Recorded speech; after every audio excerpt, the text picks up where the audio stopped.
ಈಗ finally captain Manvita ಅವರು. That sounds really nice, ಗೊತ್ತಾ? Nice, captain Manvita. ವೆಲ್, ನಾನು ಇಂಟ್ರೋವರ್ಟ್ ಸಂಘದ ಅಧ್ಯಕ್ಷರು ಕೂತ್ಕೊಂಡಿದ್ದಾರೆ ಇಲ್ಲಿ, ನಮ್ಮ ಇಂಟ್ರೋವರ್ಟ್ ಸಂಘದ ಅಧ್ಯಕ್ಷರು ಅಶ್ವಿನಿ ಮ್ಯಾಮ್. ಸೊ ಅವ್ರು ಎಷ್ಟು ಮಾತಾಡಿದ್ರು ಅಷ್ಟೇ ಮಾತಾಡ್ತೀನಿ ಅನ್ಸುತ್ತೆ ನಾನು. ವೆಲ್, ನಾನು ಚಿಕ್ಕ ವಯಸ್ಸಲ್ಲಿ ಐ ಥಿಂಕ್ ನಾನು 10th ತನಕ ನನ್ನ ಕಸಿನ್ಸ್ ಜೊತೆಗೆಲ್ಲ ತುಂಬ ಕ್ರಿಕೆಟ್ ಆಡ್ತಾ ಇದ್ದೆ. ನಾನು ಕ್ರಿಕೆಟ್ ಚೆನ್ನಾಗಿ ಆಡ್ತೀನಿ ಅಂತ ಹುಡುಗರೆಲ್ಲ ಸೇರ್ಬಿಟ್ಟು ನನಗೆ ಬರೀ ಫೀಲ್ಡಿಂಗ್ ಕೊಡ್ತಾ ಇದ್ರು.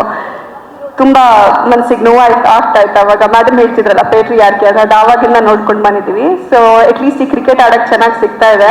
ಆ್ಯಂಡ್ ನಾನು ಪೀಟರ್ ಅವ್ರಿಗೆ ಅದೇ ಹೇಳ್ತಾ ಇದ್ದೆ, ನಿಮ್ಮ ಫೇಸ್ ಎಷ್ಟು ಕ್ಯೂಟ್ ಆಗಿ ಕನ್ವಿನ್ಸಿಂಗ್ ಸ್ಕಿಲ್ಸ್ ಹೆಂಗಿದೆ ಅಂತ ಹೇಳಿದ್ರೆ, ನನ್ನಂಥ ಇಂಟ್ರೋವರ್ಟ್ನು ನೀವು ಕರ್ಕೊಂಡು ಬರ್ತಿದ್ದೀರಾ ಸ್ಟೇಡಿಯಮಲ್ಲಿ ಆಟ ಆಡೋಕ್ಕೆ ಅಂತ ಹೇಳಿದ್ರೆ ಏನೋ ಒಂದು ನಡೆಯುತ್ತೆ ಕ್ರಿಕೆಟ್ ಸ್ಟೇಡಿಯಂ ಅಲ್ಲಿ ಈ ಸತಿ ಅಂತ. ಸೊ ಅವರೇ